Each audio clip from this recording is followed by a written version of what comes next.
গেছি মাঝরাতে। So video শুরুতে তো আমি বললাম মাঝরাতে কুল পাড়তে গেছি, বাট মাঝরাতে না, সন্ধ্যাবেলায় 6টা নাগাদ গিয়েছিলাম আমরা রাজুদের বাড়িতে কুল পাড়ার জন্য, মানে কুল মাখা করে খাওয়ার জন্য গেছিলাম। আর যেহেতু সন্ধ্যা হয়ে গেছিলো আর গাছটা পাঁচিলের ওপারে ছিল, তার জন্য নিচে পড়লে দেখা যেত না, তার কারণে চাদরটা পেতে নেওয়া হয়েছিল। পেতে মানে ধরে রেখেছিল এক পাশ দিয়ে সুজনদা, তোতন আর রাজু মিলে। গাছটা সুজনদা এক হাতে নাড়া মারছিল। দেখতে পাচ্ছ কত কুল পড়েছে, কুলের সঙ্গে সঙ্গে গাছ থেকে অনেক নোংরাও পড়ে গেছে।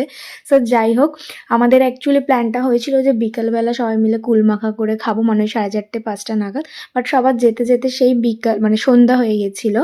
তো যাই হোক, কুলগুলো কিন্তু পাড়ার পর ভালো করে ধুয়ে এখন সেগুলোকে ভালো করে থ্যাতো করা হচ্ছে। তো এখানে দিদি আর রাজু দুজনে মিলে কাজে লেগে পড়েছে। তো এখানে কিন্তু ভালো করে কুলগুলোকে থেতো করে নেওয়া হয়ে গেছে। তারপর এখানে শুকনো লঙ্কার গুঁড়ো, বিট লবণ দেওয়া হয়ে গেছে। আর শুকনো লঙ্কার গুঁড়ো 1 চামচ দেওয়ার পরেই বলেছিলাম আর দিতে হবে না, কারণ পেট জ্বালা করতে পারে, কাঁচা লঙ্কাটাই বেটার।